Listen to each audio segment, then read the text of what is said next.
Hi, my name is David Whaley, and I'm the creator of The First Tree. I also voice a character named Joseph. So I just wanted to introduce you to this commentary mode, tell you that you can find interesting things about how I made this game by touching the speech bubbles you see in the world. So I hope you enjoy it.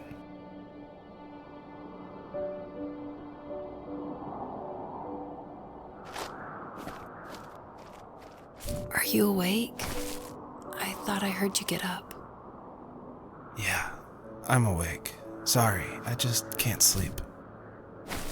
Are you thinking about him? Yeah, a bit. Usually get back to sleep, my love. I'm fine. No, it's okay. What else is on your mind? I don't know. It seems weird, but I had one of the most vivid dreams of my life.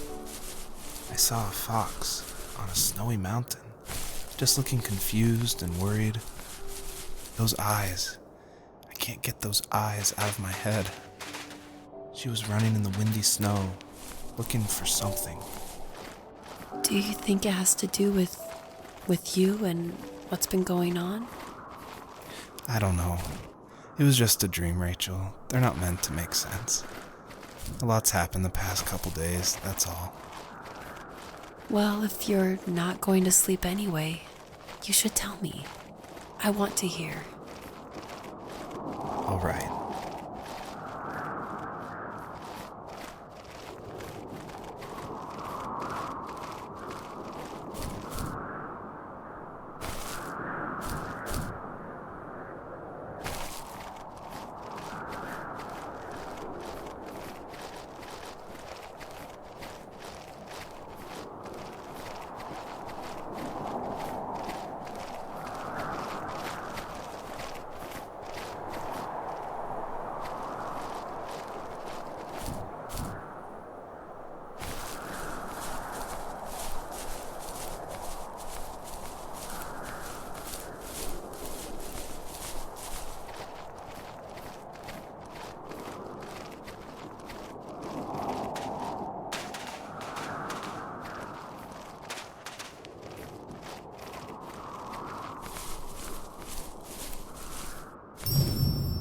I'll try not to spoil too much since a lot of this game ties into the very last act, which is the epilogue, I call it. But you'll notice there's lots of items around, and that's kind of what the first tree is about, is like exploring this land and trying to figure out why they're there, what they were used for, and it's kind of explained that this is a dream for Joseph, but it's something different, and it's not supposed to be like your average dream. It's supposed to be something a little deeper. So pay attention to all the items that are around and try to figure out how they tie into the story.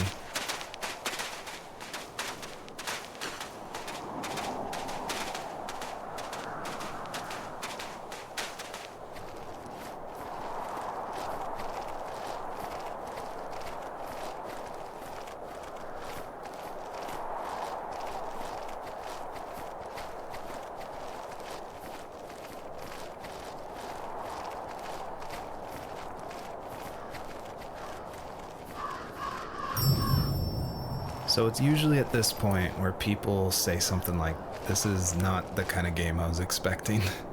And that happened a lot at PAX West when I showed it. We'd have little kids play it, but then they see a dead fox cub, or a kit is technically the word, but cub sounds, I don't know, it sounds better. Like Wes Anderson uses it in Fantastic Mr. Fox, so I thought cub would be alright. But anyway, having this game, I wanted it to be more serious. This game's based on dealing with the death of my father, which was the hardest thing that's ever happened to me and my family. But I don't want to talk about it here, and I didn't want to talk about it with anybody really to this day still. It's very personal. And that's why I made this game. That's exactly the reason. Because I wanted to get those feelings out and like communicate with people without like talking about it. And so that's what the first tree is. It's me dealing with my feelings, and it was a personal project, and it was just me, and it actually, like, I'm really glad I made it, but it wasn't easy to make, I guess is what I'm saying. So not far from her home, She followed that path to something unexpected. She couldn't stay, though. She had to find her other 2 children. So she took that path. She followed it towards something ancient. Something with answers, high and low, searching for any sign of her cubs. Points of light showed the way to this ancient tree. It was as if each one had a story to tell, all their own. The land was trying to tell my story, too. I felt like I was right behind her the whole time.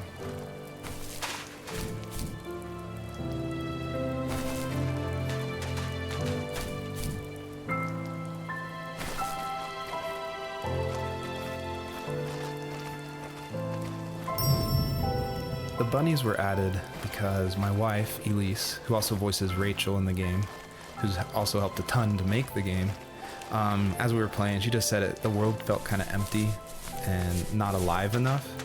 So I knew we needed to add some kind of life, and so the bunnies was like the first idea that came to mind. And like most of the game, I used like publicly available assets to speed up production because I was working full-time along with making this game, and we just had our first baby, a little girl named Evelyn.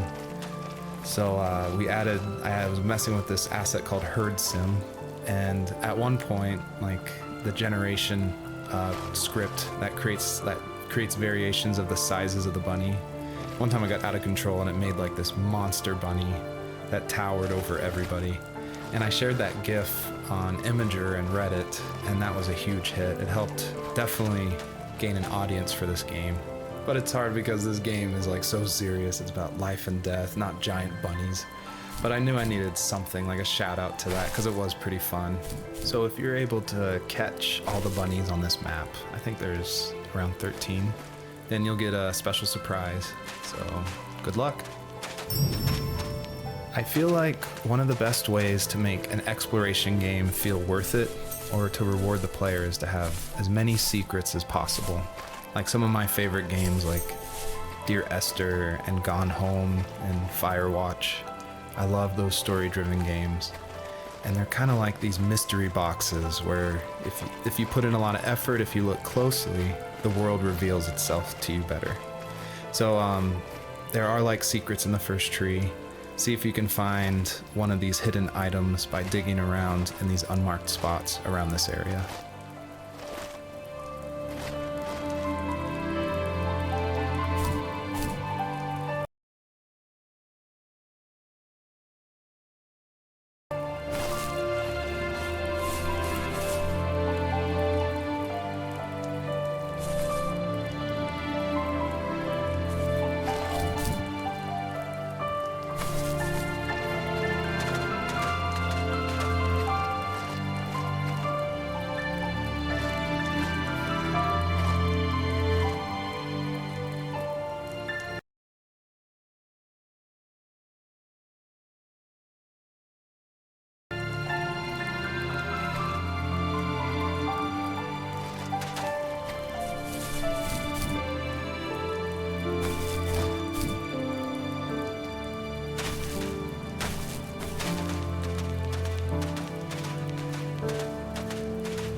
As a kid, did you ever do show and tell in your class?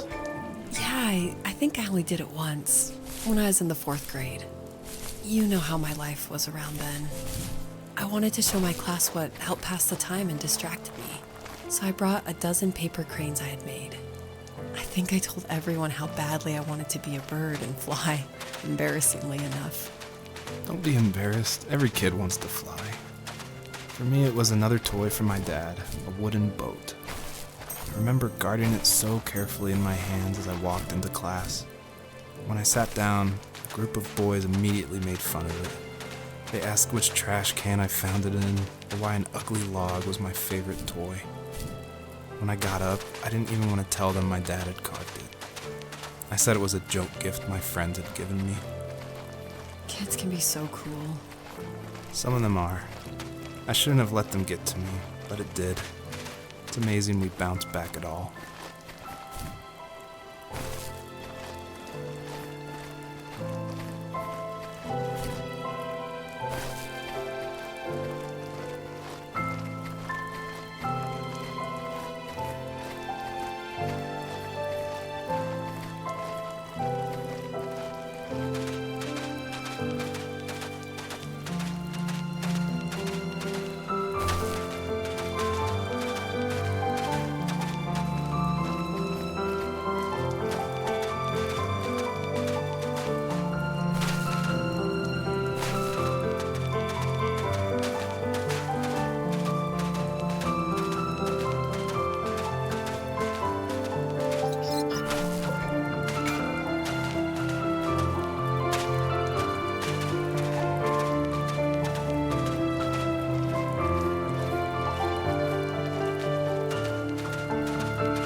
Do you remember what my dad did for a living? Wasn't he like a lumberjack? That's one way of putting it. If wood was a canvas, then a carving knife was his paintbrush. Even after working a 50-hour week, even after his hands were more splinters than skin, he would bring home the nicest piece of Alaskan weeping cedar and make me toys. That wooden train was the first toy I can remember, and I loved it. I just knew from a young age I was going to be a lumberjack, like my father.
Usually those kids would leave me alone, but somehow they could tell I was different.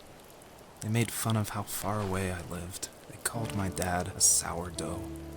I was a blabbermouth as a kid, telling my dad stories I made up for hours.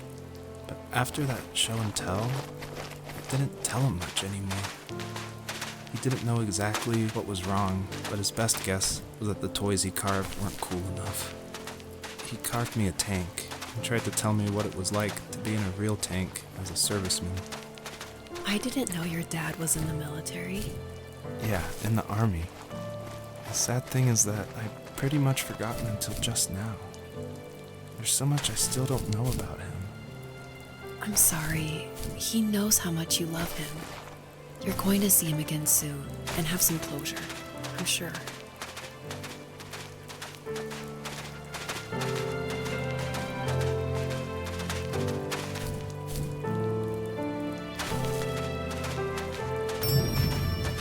A lot of people have gotten confused why Joseph's father is called a sourdough, and it's not stated outright at the beginning of the game, but Joseph and his dad, they grew up in Alaska.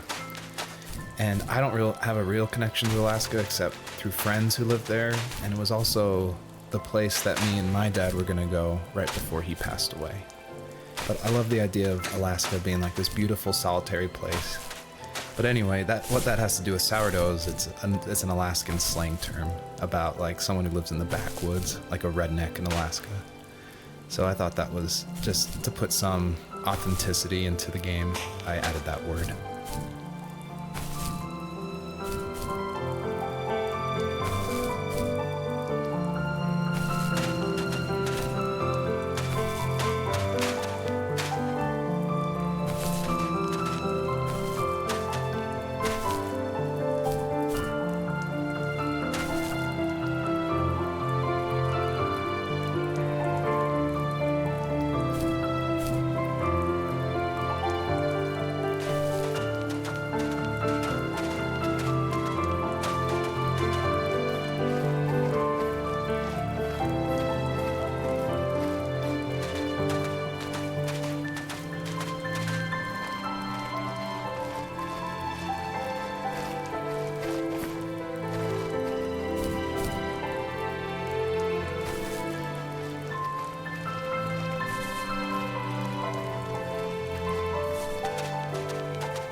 The older I got, the more I withdrew. I asked myself, why talk to anybody anyway? Why bother when I'm happy by myself? I started drawing a lot, mostly animals I saw in the woods by my home. I then imagined designing my own hideouts with things like TVs and pantries full of chips and cookies. I think that idea of leaving home and drawing blueprints started my career. I found a lot of solace in that. I'm not surprised, but I did the same thing, you know? There's something special about having a place to call your own. And now look at us. Well, if you count renting in an overpriced city. It's as close as we can get for now. I thought it was important to say that, yes, I actually did draw this with crayons. And it was just funny to me one day that I was like, I'm working on my game, and I pulled out my little 1-year-old's like crayon set to draw this item for this game. I just realized just now that I probably threw away the original. I probably should have kept it and given it away to somebody, but oh well. I feel like one of the main reasons people play small indie games is because they are so personal and intimate. So I tried to put myself into this game as much as possible. So almost all the vignettes or little stories you hear in this game, they come from my childhood, where I grew up in the middle of nowhere in Central Virginia in the United States. So yeah, that's probably why I love games like this so much, where you explore this open, wide environment and just find interesting things, because that's exactly what I did as a kid.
My teenage years were full of sketching, angst, and trouble.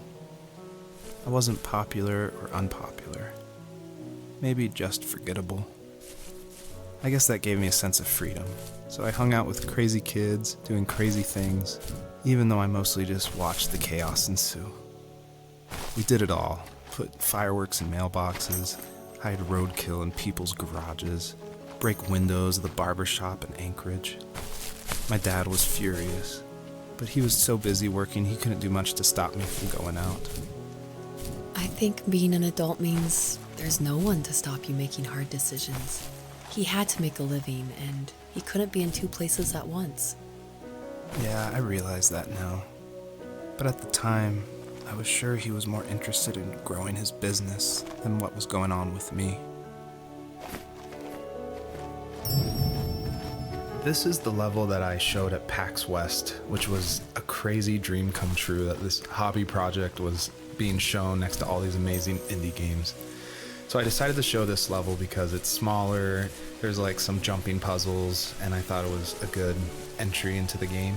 But the one thing I can't seem to forget is right before we opened to the public, there was an indie dev superstar. Like, you've definitely heard of his games, and I was like terrified. He wanted to try it out. So I said, of course, like, please give me your feedback. And he was super nice, super talented, of course. But this embarrassing bug happened, which I'd never seen before in my life, where when he dug the item up, he jumped right after, and it created the dust cloud to permanently be on the rest of the level. It wouldn't turn off. So it looked like this fart cloud following the fox as it just kept running with this beautiful music and serious voiceover. And it was horrible. I think about that every time I look at this level. But, you know, I was able to fix it, so I'm glad someone could at least find that bug. I always wanted this game to be very meditative and relaxing, but I know there's a balance between keeping the player's interest. So I added this butterfly jumping mechanic just to like spice things up. I used a plugin called Playmaker for Unity, which in a visual editor lets you do interactive things, which is perfect for me because I do come from a film and design background. But on the flip side, I really wish I was good at code, because this jumping mechanic, the jumping mechanic in the whole game actually has frustrated a lot of players. But hopefully I've been able to fine tune it, so it should feel a lot better now. I would just hate that this meditative game would get frustrating, so I've lowered the gravity, I've made the jumps more consistent, so hopefully people can just focus on the world and the story.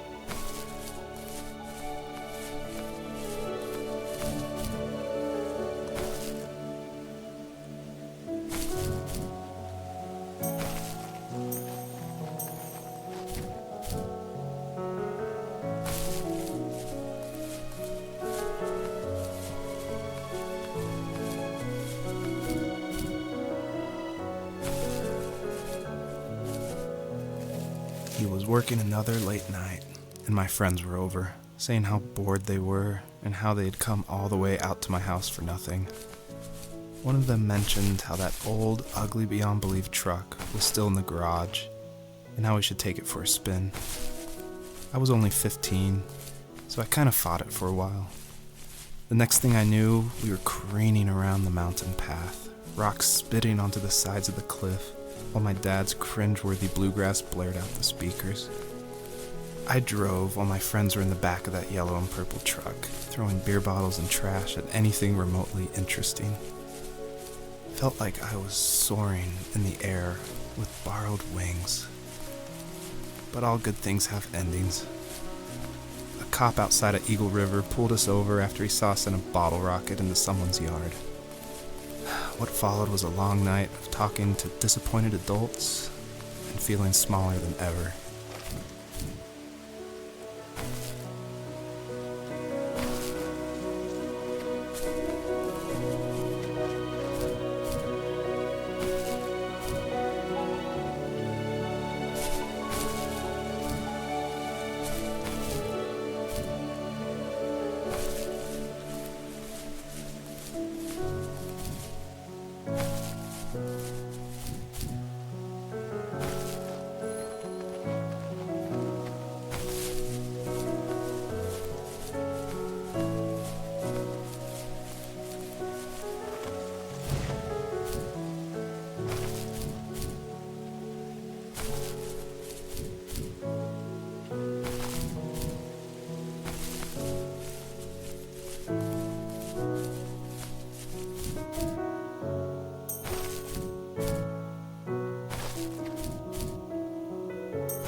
My biggest hope for the players that are playing is that they realize how similar these two parallel stories are, of this fox looking for her missing cubs and also of this son reconnecting with his father.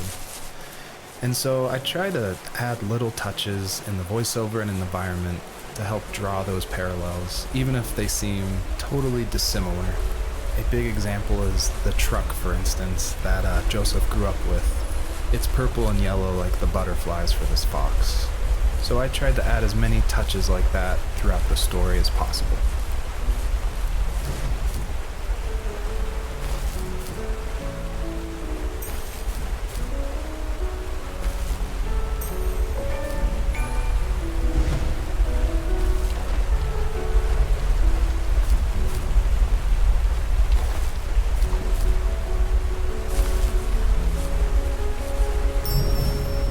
You may have noticed there's a little pond here, and believe it or not, I tried everything I could to get swimming working in this game, and I just could not do it, unfortunately.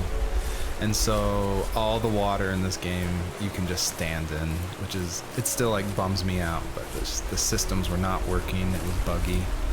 So I just had to throw it out, which, you know, I think it's okay. Like, I wish it was there, but again, the focus of this game is on the story.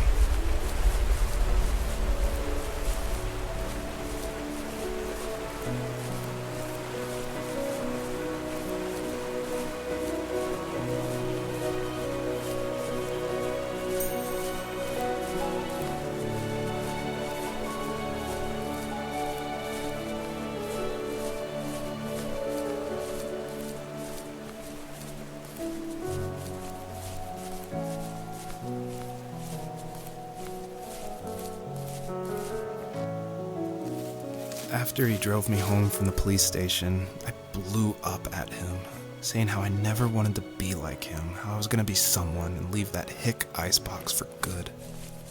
He just looked forward at the road with tired eyes. I took out that bluegrass tape from the cassette deck and chucked it out the window. In my sage teenage wisdom, I thought I had proved the ultimate point, but my dad had a different idea. He slammed the brakes, slowly bowed his head while gripping the steering wheel, and finally looked at me. All he said, like it was a polite request, was, "Make this right." I sat there in silence, fuming, but I eventually got out and combed every square inch of the woods, muttering profanity after profanity. I found it 30 minutes later, near a small waterfall off the road. I went back to the truck, put the wet tape back in, and sure enough, it worked. We didn't speak another word to each other the rest of the night. Wow, I knew you were a crazy teenager, but It's hard to believe, isn't it? It surprises me too.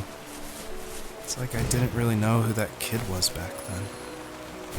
I bet my dad thought the same thing over and over. It's almost like he was saying, "Make this right," to himself, more than to me.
My friends would laugh about that night and talk about how crazy it was. And I laughed along, pretending it didn't bother me. But it did. I imagined my friends growing old in the bush, unable to find that thrill in those godforsaken ice fields.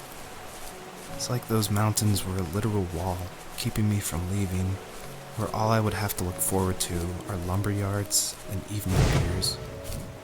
I had to climb over. That was my only goal for a long time.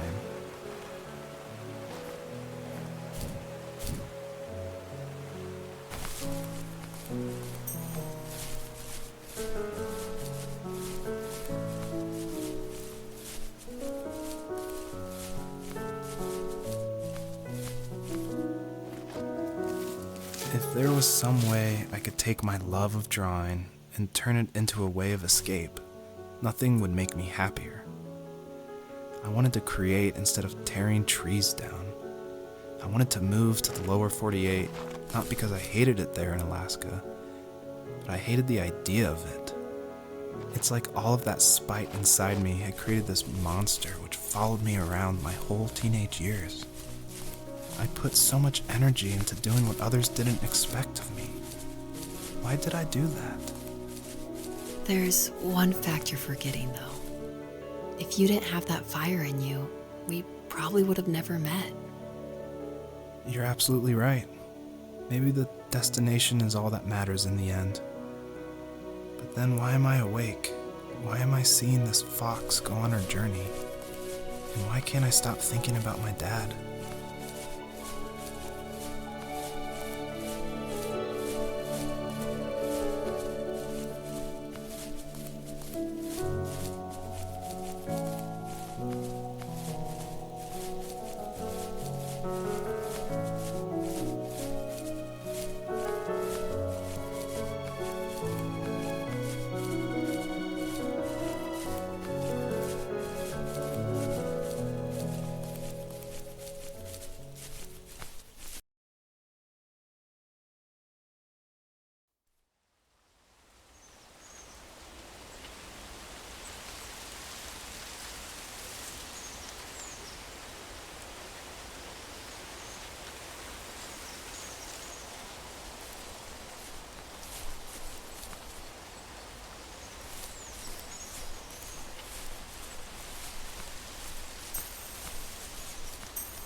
Almost all stories follow the same kind of structure, and it starts with an inciting event, and then there's rising action, and then there's a climax, and then there's falling action.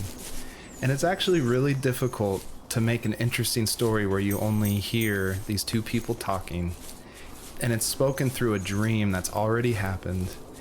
And the most of the action is about this animal that isn't directly related to this couple at all. So I don't know what I was thinking, but my hope was that it would create some interesting things and connections that I didn't see before. And that was kind of the whole exercise of making the first tree.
property, there were old abandoned pieces of a shed and car long left unused.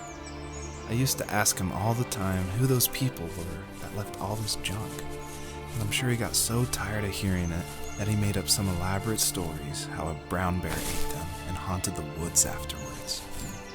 What's funny is I think it made those people seem more real, growing up thinking they were still hanging out like they couldn't say goodbye. I used to tell my friends how I could swear I saw spirits move near the water, and that always freaked them out. I guess it didn't bother me, because the way I saw it, they were normal people with old cars and sheds, just trying to figure out how to survive and be happy in the middle of nowhere. It was a cool thought that they didn't want to leave, but I was a weird kid. Well, you had good company since those ghosts liked living in a place where they were brutally devoured.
I don't think The First Tree could work at all without the music by Josh Kramer.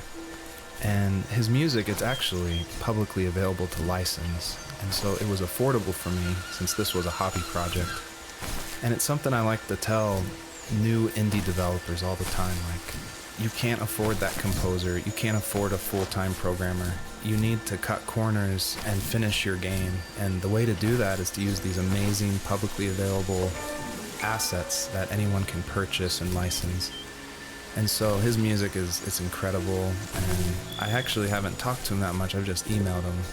But his music was nominated for Most Emotional Music at the Emotional Game Awards in France, and he's just a really nice guy. And I think there's so much amazing content out there that if you're thinking of making a game, like, look around and see what you can make work on a tight budget, because it worked really well for The First Tree. Even at my most distant, at the times when I detested him the most, he kept reaching out. For a year straight, he asked me every week when we were going camping. I thought he was just dense. Eventually, to shut him up, I agreed.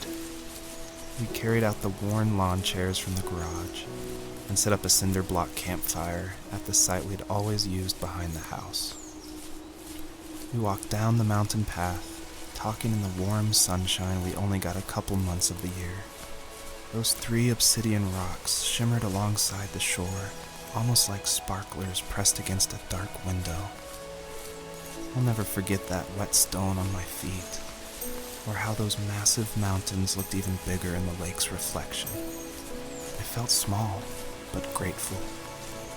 As the sun set, my dad found something I hadn't seen for a long time. The tree where I'd made my first carving when I was 6. I hadn't even carved it. My dad had helped me, but I still called it my tree. Something about seeing my name there made me open up, and we talked about everything that night in that old camouflage tent.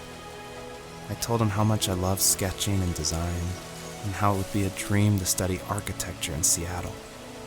I told him how I didn't get along with my friends much anymore, but that I didn't mind being alone. He told me he was there for me, And he joked that if all he had to do was write my name on a tree to finally get me to talk, he would have left me carved logs with novels on them in front of my room every morning. I don't know why it took me that long to realize it, but it was then I knew how much he had sacrificed for me. I did want to do something a little different with this level. I wanted it to be more open world feel, and that there was something blocking your progress, so it did encourage people to look closely and see how to unlock this blocked way. And I do like just walking around this level and listening to the beautiful music by Josh Kramer. His work really sets the mood for the whole game.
My dad built a lot of stuff in his free time. If he wasn't watching fly fishing or reading Tom Clancy novels, he was carving something. He made tons of birdhouses. Not that he was into bird watching, but I think he really missed working and adding on to the home. If he couldn't afford the time to build onto our own house, he would have to settle with watching birds move into their little homes. We kept an old mattress in the bed of that ugly yellow truck, so we would drive it deep into the woods and then watch the birds fly into their houses while the sun set.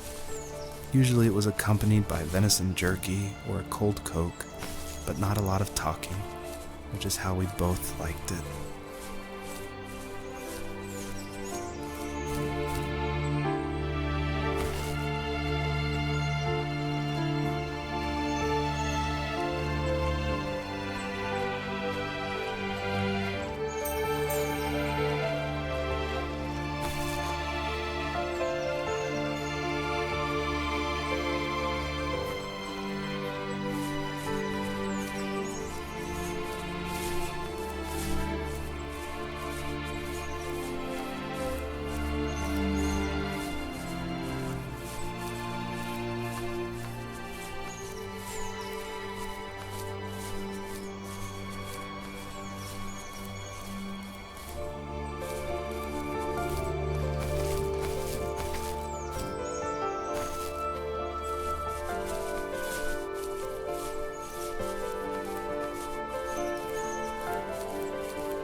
Earlier I said I just love going through video games and exploring, like looking at every nook and cranny and just trying to find little details.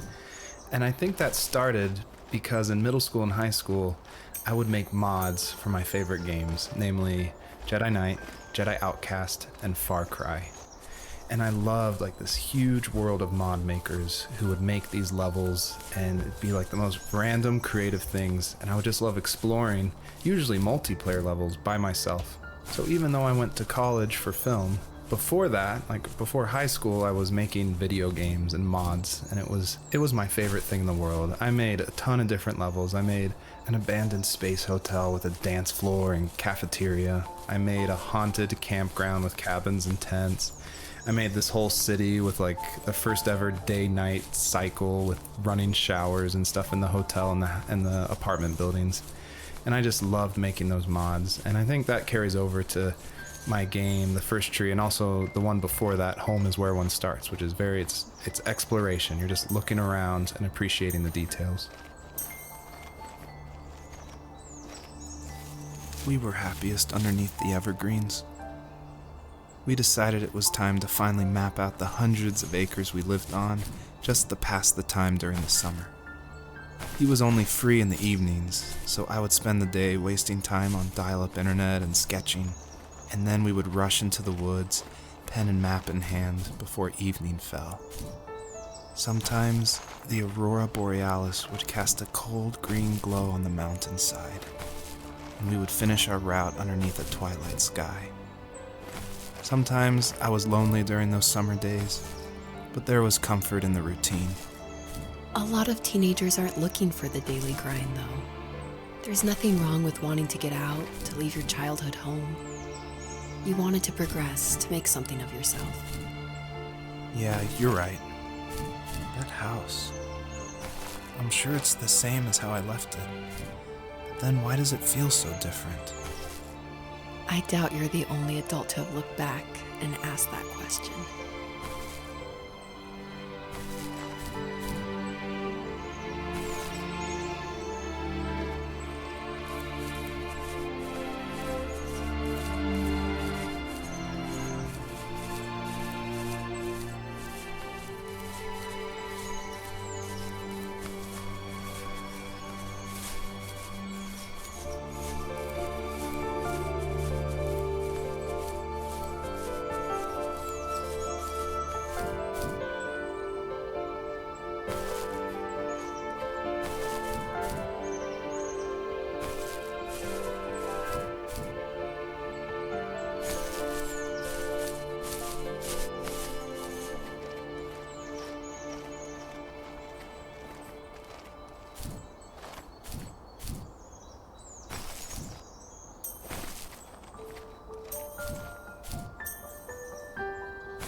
perpetrator stood nearby, unfazed, like nothing was wrong. My dad is dead, and he's never coming back, Rachel. I can tell you these stories, but I can never reminisce with him again.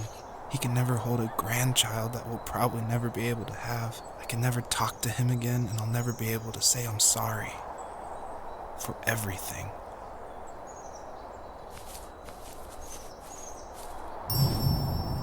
It was really important to me that the wolf in this story that takes the fox's cubs, that it wasn't explained at all.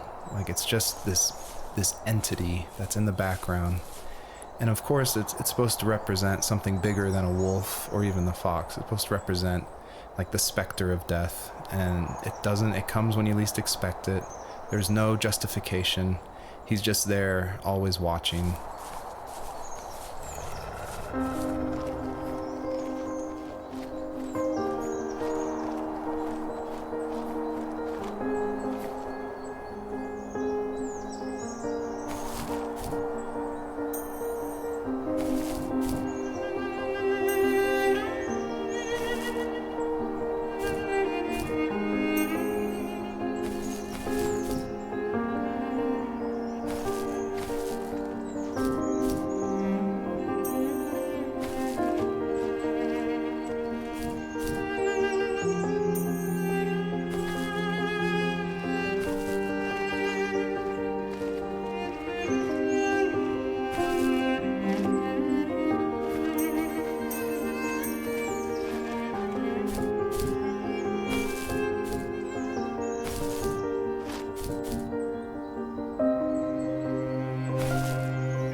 I need to go to bed.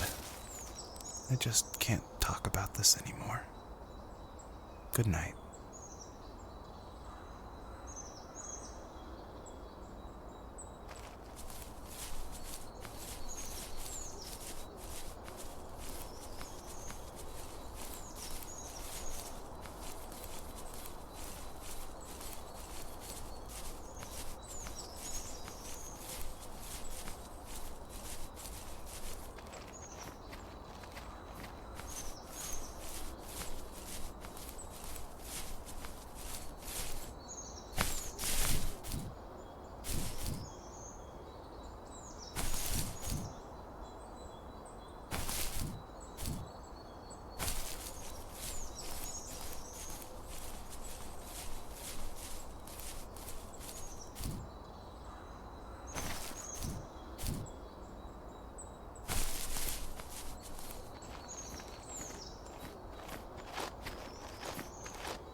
Joseph, you can't go to sleep feeling like this.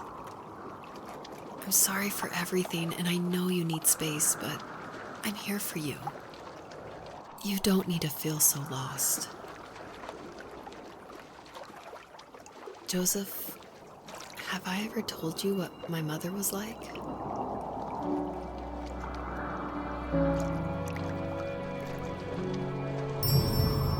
Hello, my name is Elise Whaley, and I was the voice actress for Rachel. I'm also David's wife, so that was convenient for working together. I was actually the voice actress for his first game, Home is Where One Starts, and I guess that I did a good enough job that David wanted me back, so I did the voice acting for this one as well. David definitely coached me through it because I'm pretty inexperienced when it comes to that. Home is Where One Starts was my first time ever doing voice acting of any kind. And we watched a lot of trailers of movies we liked to get the voice right of female leads who were talking in the trailer and try to mimic that and bring that into the game. So that had the right kind of feel and the right kind of atmosphere for the voice. My character actually is the same character from Home is Where One Starts. If you've played that game, you probably connected that together. And this is her probably about 15 years later, maybe 20 years later in this game. I was happy to revisit the character of Rachel. We kind of leave her in an ambiguous spot in Home is Where One Starts. It definitely ends on a hopeful note, but there's not a lot of details. And in this game, you see that she's able to move on through a lot of her issues that she had from her abusive home and be able to start her own family and start a new cycle without that abuse, which I think is really inspiring.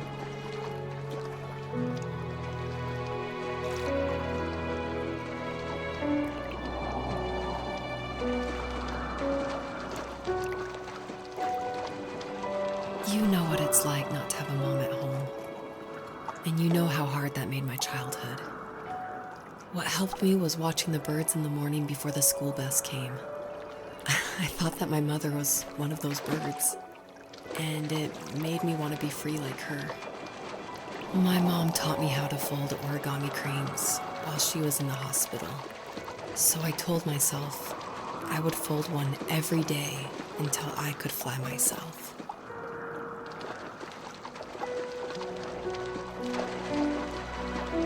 I think we both have always loved animals, and for me that love started with a dog. Sometimes this Rottweiler would come up to our property line and wait at the fence for me, but only once in a while. I was sure to check every day immediately after school, and it usually ended in disappointment. I would even steal money from my passed out dad just so I could buy these off-brand dog biscuits. Even when she did stop by, she never went beyond the fence. Why was she so scared? So it's always interesting working with your spouse because, especially on a creative project, because they want your feedback, but it's something that's also dear to their heart, and they're dear to your heart, and you definitely don't want to hurt their feelings. So I was a little nervous when David asked me, he had finally finished writing the script, and he asked me to go over it and see what I thought. And I had minored in English. I majored in art, but I minored in English, so I felt like I had a little bit of experience. But I was definitely like a little scared because you don't want to be too harsh, but you also want to be honest. And it was the biggest relief when I read the script, and I was like, oh, good. My husband's a good writer. I don't have to change that much about this, just a few like grammatical things. And that was just like the biggest relief for me because it can be a tricky balance working with your spouse and making sure that that honesty is there, but also that love and the support is there as well. I think my dad was the opposite of your dad in almost every way, except he was in the military as well. He coped with alcohol of every kind. The trailer started falling apart, he got angry, and I withdrew. More and more I became the weird, quiet kid who made lots of origami birds and carried dog biscuits around. I think we were pretty similar when it came to being the weird kids. And that same sincerity in college was one of the reasons I was so drawn to you. Life got worse and worse, and at one point, I really didn't think I could survive another day with my soul still intact. I I had no real friends, let alone neighbors, since we lived in the middle of nowhere. I should have talked to my teacher, but I was scared what he would do if he found out. As I waited for the school bus one morning, I walked around until I found something in an abandoned shed. Something I can't put into words. So we're talking about Home is Where One Starts a lot, so if you haven't played that game, maybe this doesn't make as much sense, or maybe this is a little plug that you should go play it. But in that game, it actually features one of my artworks. I work as an artist and paper cutting, actually, and David used one of my artworks as a graffitied stencil in Home is Where One Starts that's against the wall of this shack. And it actually shows up again in the first tree, just a fragment of it. The first tree, the title actually comes from one of my artworks that I made back in 2015, I want to say. And I made this artwork while I was pregnant with our first child. And it had a lot of meaning for me, and David actually helped me come up with the title. And he asked, because I was really struggling, I was like, I have no idea what to call this, and I always go to David for title ideas and to bounce ideas off of him, and that's like the only way I can ever come up with a title is by talking with him. So we were talking back and forth and looking at this artwork, and he said, well, what kind of like movies or shows were you watching while you're making the artwork? Because my work's pretty tedious, so sometimes I'll watch a show or do some Netflix binging while I'm creating it. And I was like, oh, I actually watched Tree of Life a ton. And then we're like, Tree of Life, and we started thinking more about that, and then arrived at the first tree. So it started off as one of my artworks and then became a part of David's art, which I think is really cool that we were able to share that title. I summoned courage I didn't know I had, and I broke into my dad's room and found the key to the shed where he had locked my bike. I'll never forget that feeling, with the wind rushing by my ears as the sun rose over fields of wheat. I was flying for the first time. I biked as far as my legs could take me until I found a house that felt friendly, and that felt like home. Those strangers helped me in so many ways. And if it wasn't for them, I wouldn't have found my foster family. And if it wasn't for my parents, I wouldn't have met you.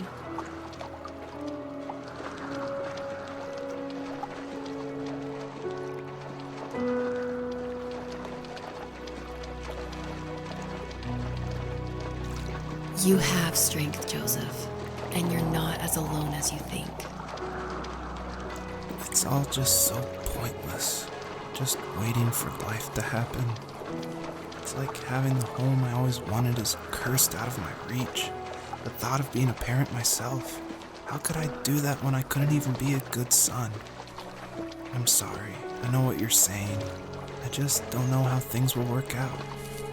These quiet hours will turn into years. We'll wonder which roads passed us by. Then we'll forge a new road together. Besides, I discovered for myself that one fateful morning where any hopeful road leads to. There may be thorns and mist, but it always leads to the same thing. And what's that? Family. I'm so glad that you're part of my family, Rachel. And I'm glad you're part of mine. A question I get a lot is why a fox? And it ties into just how important family is for me. And Fox is actually a family name from my wife's side, from Elise.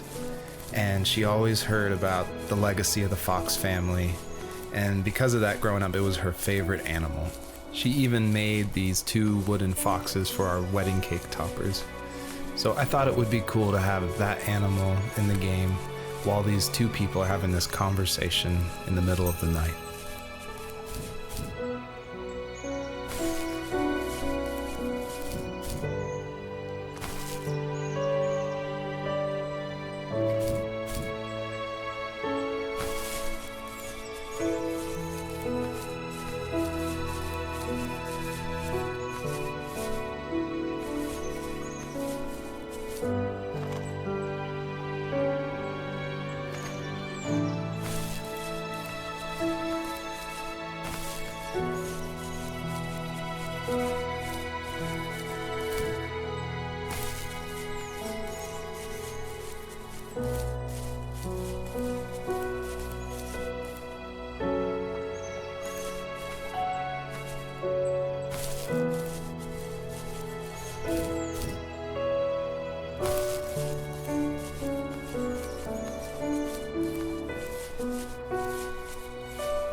Fox knew her last cub would be waiting for her at the first tree. She was almost there. The rain cascaded onto the Jade Valley where the entrance to the tree was.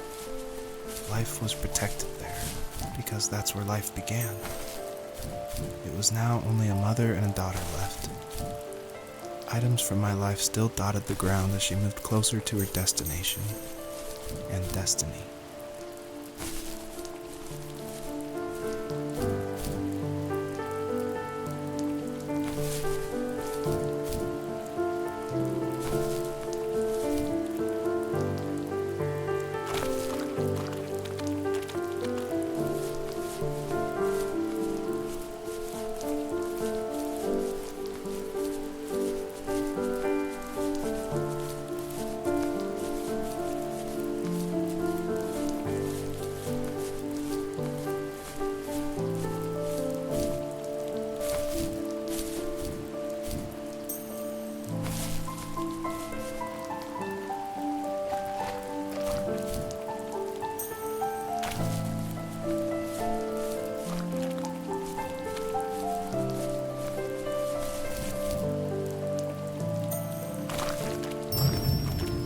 Usually what catches people's attention of the first tree is the visuals, of course.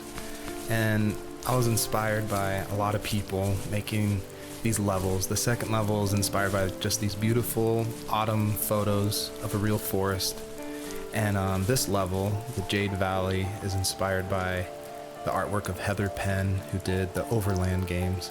I just love those greens with a lot of gray in it. I love the strong vignettes in the corners of the frame. And of course, this environment pack was made by the very talented Swedish designer Mikael Gustafsson. And of course, his initial designs inspired me, and I was able to build off of that. And I'm really grateful that he allowed his environment pack to be made publicly available.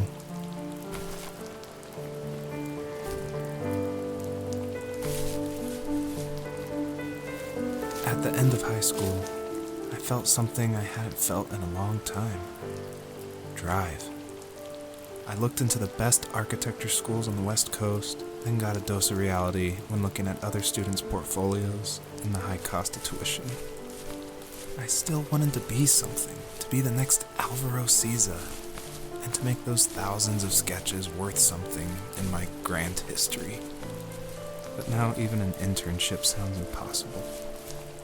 Siza helped me understand how essential emotion is in architecture, and he also said light is the real composer of space.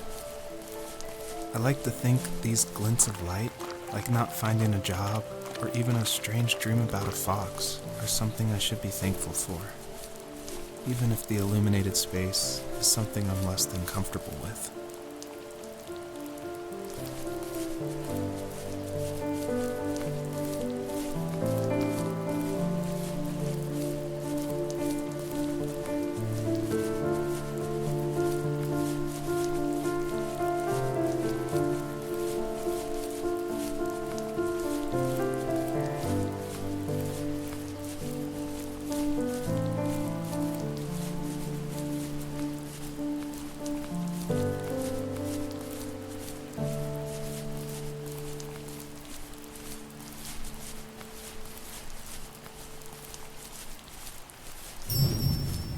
By now you've probably caught on to some of the themes I love to explore in these stories.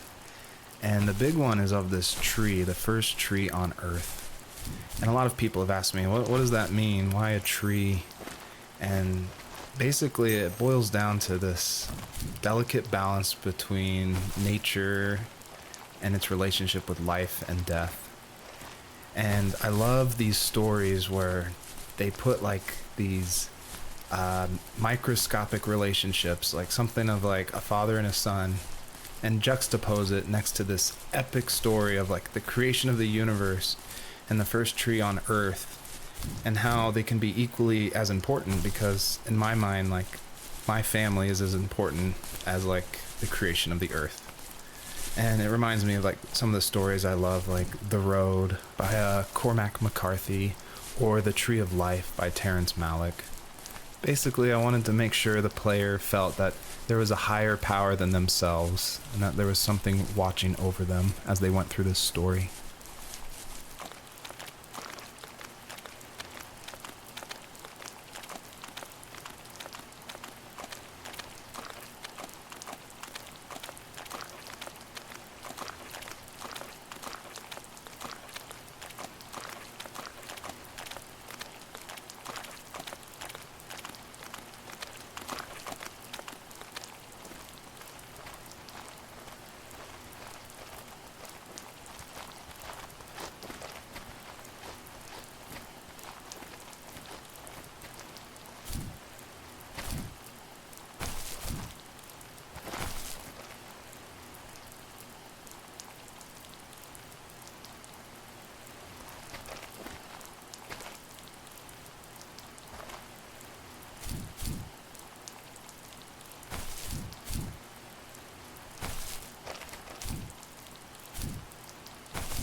Was that the last time you talked to him? No, I called on holidays, and he would call on my birthday. I guess we acted like nothing ever happened, which was stupid. Didn't want to ask about his lumberyard, and I'm sure he didn't want to ask about my job search. I never went back and visited. I think the last conversation we had was about what movies we had seen and what exactly a best boy is in the credits. I thought he would be here so much longer.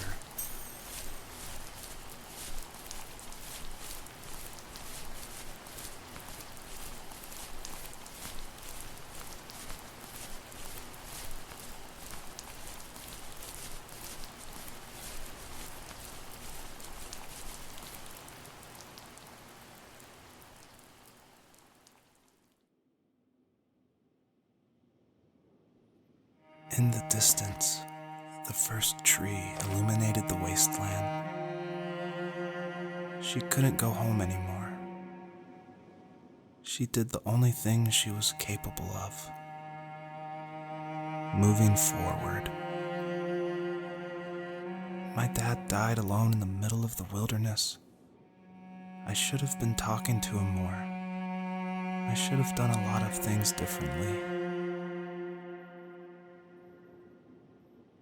If the first tree on Earth brought life with it, if it taught the birds to sing and fly and showed saplings how to grow, what could it do for us?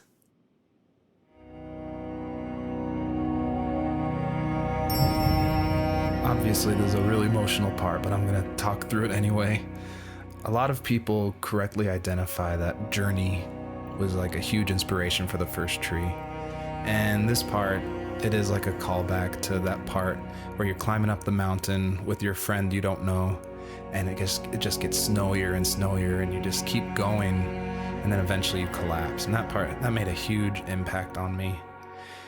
And I don't even own a PlayStation 3 or 4. I rented a PlayStation from like a rent-a-center right after completing Home is Where One Starts, just because I'd heard so much about it. And everyone was right. It was a very impactful game, and it definitely inspired the first tree.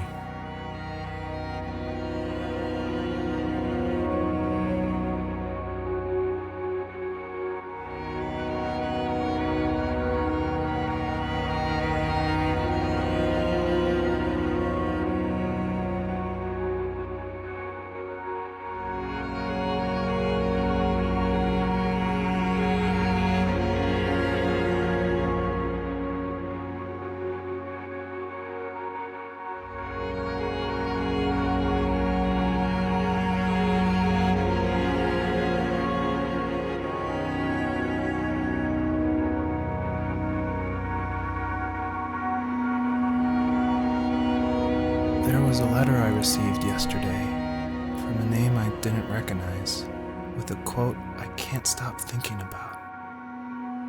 Death is not the opposite of life, but a part of it. More and more, I'm realizing one important truth. Each of us have our own journey to the first tree, but sometimes I'm not sure I'm ready to take that first step. You already have my love.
I guess her journey was over.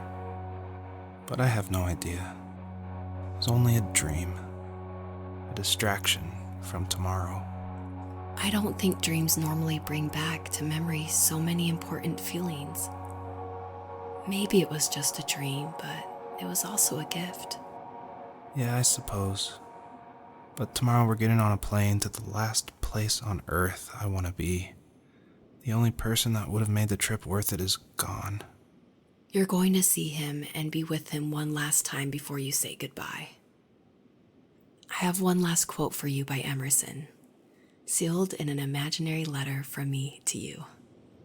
It is the secret of the world that all things subsist and do not die, but only retire a little from sight and afterward return again. Go to sleep, my love.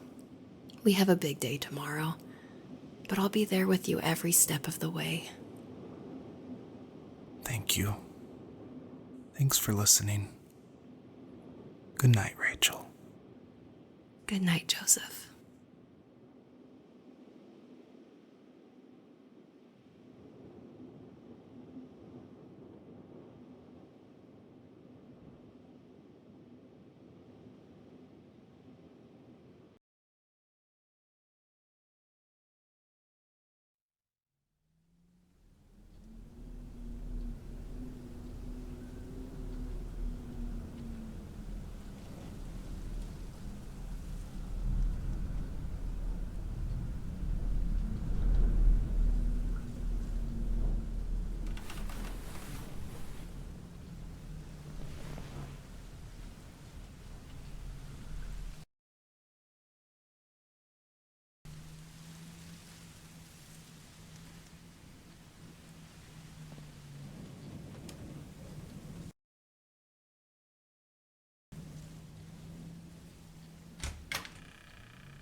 You're probably thinking, what is going on? And that was definitely my intention for this epilogue part of the first tree. This is my favorite part. This is the part I'm most proud of. And it definitely, it's supposed to evoke this, what is going on? Where am I? I was not expecting this. When I was marketing and blogging about making the game, I never showed anyone this part. I never told anyone. I never shared screenshots. I wanted it to be a complete surprise. And I also wanted it to feel a little creepy because it's totally inspired by those nights where you wake up in the middle of the night and you can just hear the sound of the wind outside the house and you can't sleep. So you walk around in this twilight stupor. And I would say the whole first part of this game where you play as the fox, its whole purpose is to set up for this conclusion. So yeah, I would encourage you to look around and see how many things you recognize from the earlier part of the game.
I tried hard to foreshadow this epilogue just because I wanted it to be a surprise, but I didn't want it to feel too out of place that it would be humorous.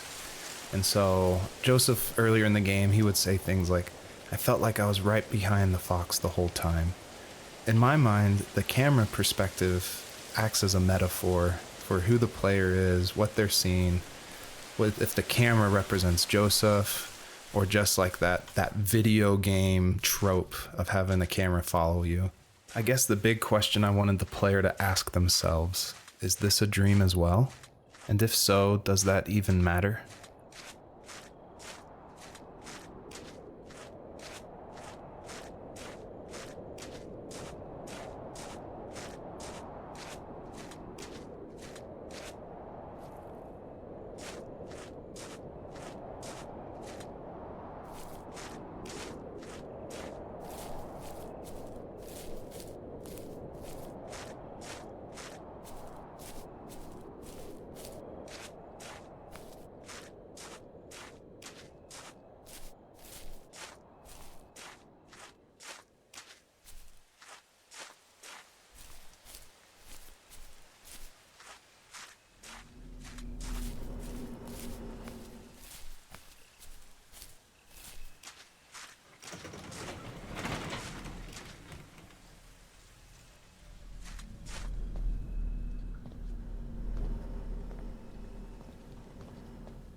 hell?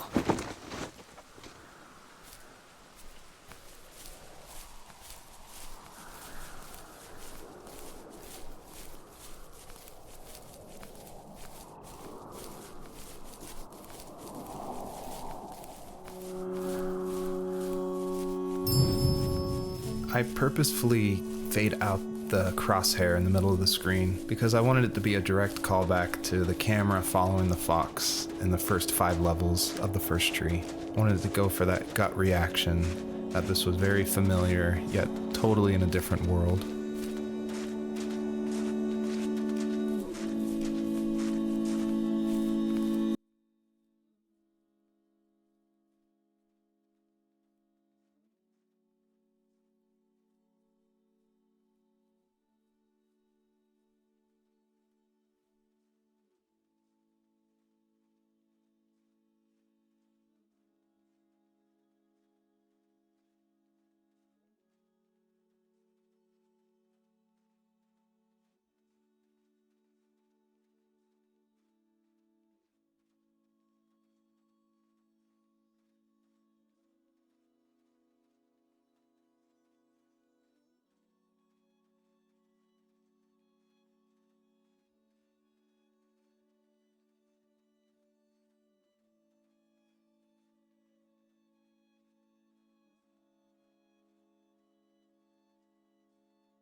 Thank you for making it to the end of my game, and I hope you enjoy the personalized message that is featured on the trunk of this tree. It's a message submitted by another player that's retrieved from a database, and it's retrieved at random. And I did this because I wanted people, even if they feel alone through trials of death, that there is a community, an invisible community supporting each other. So thanks for playing.